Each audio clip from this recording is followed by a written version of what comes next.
P ಮತ್ತು Q ಸ್ವಾಭಾವಿಕ ಸಂಖ್ಯೆಗಳು. ಪಿ ಒಂದು ಅವಿಭಾಜ್ಯ ಸಂಖ್ಯೆ ಮತ್ತು ಕ್ಯೂ ಒಂದು ಸಂಯುಕ್ತ ಸಂಖ್ಯೆಯಾದರೆ ಕೆಳಗಿನ ಯಾವುದು ಅಥವಾ ಯಾವುವು ಸರಿ? ಮೊದಲನೇ ಕಂಡೀಷನ್, ಪಿ ಇಂಟು ಕ್ಯೂ ಬೆಸ ಸಂಖ್ಯೆಯಾಗಬಹುದು. ಇಲ್ಲಿ ಈ ಲ್ಯಾಂಗ್ವೇಜ್ ಅನ್ನ ಅರ್ಥ ಮಾಡ್ಕೊಳ್ಬೇಕಾಗತ್ತೆ.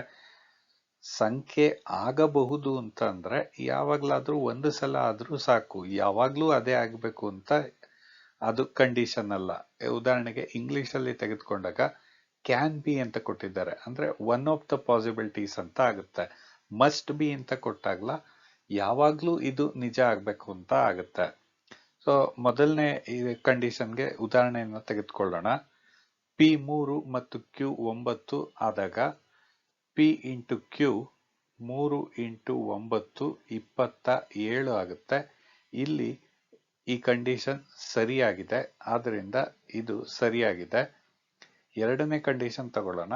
ಕ್ಯೂ ಬೈ ಪಿ ಅವಿಭಾಜ್ಯ ಸಂಖ್ಯೆಯಾಗಬಹುದು. ಅದಕ್ಕೂ ಒಂದು ಉದಾಹರಣೆಯನ್ನು ತೆಗೆದುಕೊಳ್ಳೋಣ. ಪಿ 3 ಮತ್ತು ಕ್ಯೂ 9. ಕ್ಯೂ ಬೈ ಪಿ ಅಂದ್ರೆ 9/3, ಅದು 3 ಆಗುತ್ತೆ. 3 ಒಂದು ಅವಿಭಾಜ್ಯ ಸಂಖ್ಯೆ, ಆದ್ರಿಂದ ಇದು ಕೂಡ ಕರೆಕ್ಟ್ ಆಗಬಹುದು. ಕೊನೆಯದಾಗಿ ಪಿ ಪ್ಲಸ್ ಕ್ಯೂ ಅವಿಭಾಜ್ಯ ಸಂಖ್ಯೆ ಆಗಬಹುದು. ಪಿ 2 ಮತ್ತು ಕ್ಯೂ 9 ತೆಗೆದುಕೊಳ್ಳೋಣ. ಆಗ ಪಿ ಪ್ಲಸ್ ಕ್ಯೂ 2 ಪ್ಲಸ್ 9 11 ಆಗುತ್ತೆ. ಇದು ಕೂಡ ಒಂದು ಅವಿಭಾಜ್ಯ ಸಂಖ್ಯೆ ಆಗಿದೆ, ಆದ್ರಿಂದ ಇದು ಕೂಡ ಸರಿಯಾಗಬಹುದು. 3 ಕಂಡೀಷನ್ಗಳು ಸರಿಯಾಗಬಹುದು, ಆದ್ರಿಂದ ಆಪ್ಷನ್ ಡಿ ಸರಿಯಾದಂತ ಉತ್ತರ.